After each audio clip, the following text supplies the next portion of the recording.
आज मैं लेके आई हूँ आप लोग के लिए वेज मोमोज़ की रेसिपी। इसे मैंने बिल्कुल डिफरेंट तरीके से बनाया है। मोमो को बनाने के लिए ना ही हम मैदा का यूज करेंगे, ना सूजी का और ना ही गेहूं के आटे का।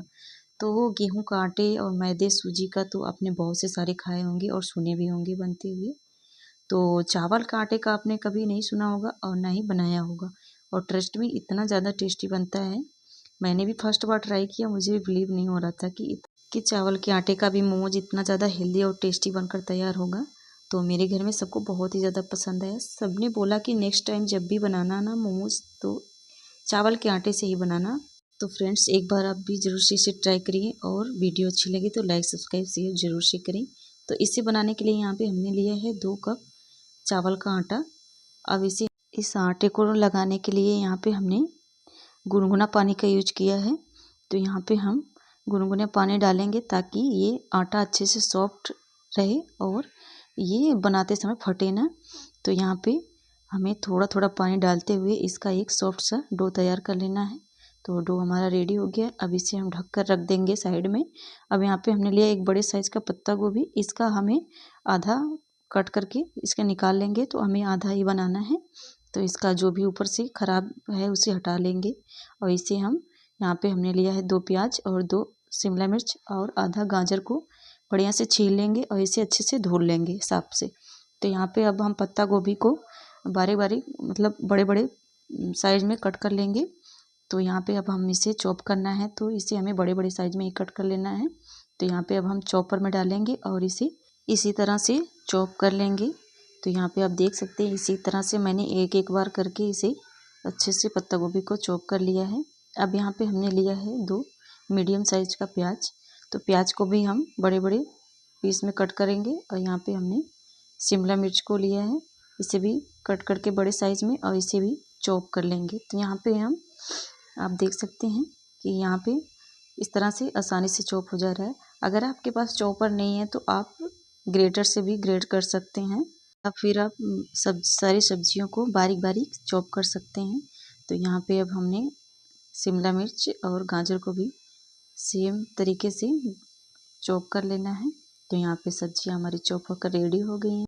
तो यहाँ पे आप चाहें तो सारी सब्जियों को अलग अलग चॉप करके रख सकते हैं, ताकि जब हम भूनें तो अलग अलग डालकर भूनें। तो यहाँ पे मैंने भूनकर नहीं बनाया है, इसी तरह से बनाया है सिंपल तरीके से। तो यहाँ पे अब हम डालेंगे इसमें स्वाद अनुसार नमक और इसे मिला करके अच्छे से 10 मिनट के लिए ऐसे ही छोड़ देंगे। तो यहाँ पे चॉप किए सब्जियों को रखे हमें 10 मिनट हो गया है। अब इसका सारा पानी हम इसी तरह से निचोड़ कर दूसरे बर्तन में रख लेंगे। तो यहाँ पे आप देख सकते हैं इसी तरह से हमें सारे सब्जियों को निचोड़ के निकाल लेना है। तो अब हम इसमें डालेंगे खूब सारा बारीक कटा हरा धनिया। अब यहाँ पे डालेंगे हम अदरक लहसुन मिर्च का पेस्ट और 1 चम्मच कुटा हुआ काली मिर्च का पाउडर। अब सबको अच्छे से मिक्स कर लेंगे। तो यहाँ पे अगर आपको नमक लगे कि कम है तो आप फिर से ऐड कर सकते हैं। तो यहाँ पे मुझे थोड़ा सा कम लग रहा था, इसलिए मैंने फिर से ऐड किया है। अब सबको अच्छे से मिक्स कर लेंगे। तो यहाँ पे इस फीलिंग हमारी बनकर तैयार हो गई। अब जो हमने आटा को गूँथ कर रखा था उसे निकाल लेंगे और इसे अच्छे से मल लेंगे। अब इसमें से तोड़ेंगे एक बड़ा सा लोई। तो अब इसका हम सूखा आटा लगाकर बड़ा सा रोटी के जैसा बेल लेंगे। तो अगर आपको इस तरह से नहीं बनाना है तो आप छोटी छोटी लोई बना करके और पूड़ी के जैसा छोटा छोटा बना सकते हैं। मुझे ये तरीका बहुत ही इजी लग रहा था, इसलिए मैंने इसी तरह से एक बार में 4 से 5 बनाकर तैयार कर लिया है।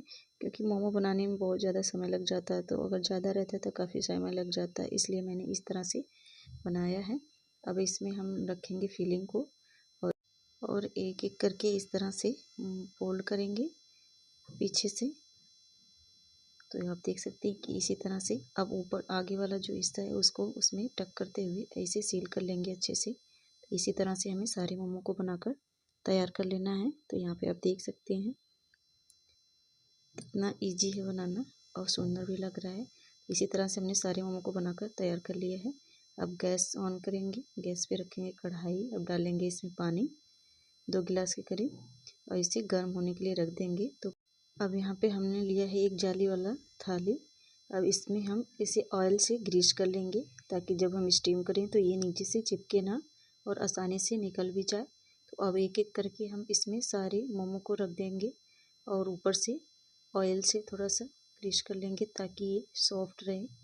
तो इसी तरह से हम सारे मोमो पर तेल लगा लेंगे अच्छे से। तो यहाँ पे तैयार हो गया है। अब पानी भी हमारा उबल रहा है। अब इसके ऊपर से रखेंगे ऐसे कवर करके 10 से 12 मिनट तक स्टीम करेंगे। मोमो को स्टीम होते 10 से 12 मिनट हो गया है। तो मोमो हमारा बिल्कुल तैयार हो गया है बन करके। और इसमें डालेंगे खूब सारा बारीक कटा हरा धनिया और चाट मसाला डालकर गर्मा गर्म इसे सेजवान चटनी और मेयोनीज के साथ खाएं। बहुत ही ज़्यादा टेस्टी लगता है। और वीडियो अच्छी लगे लाइक सब्सक्राइब शेयर जरूर करें।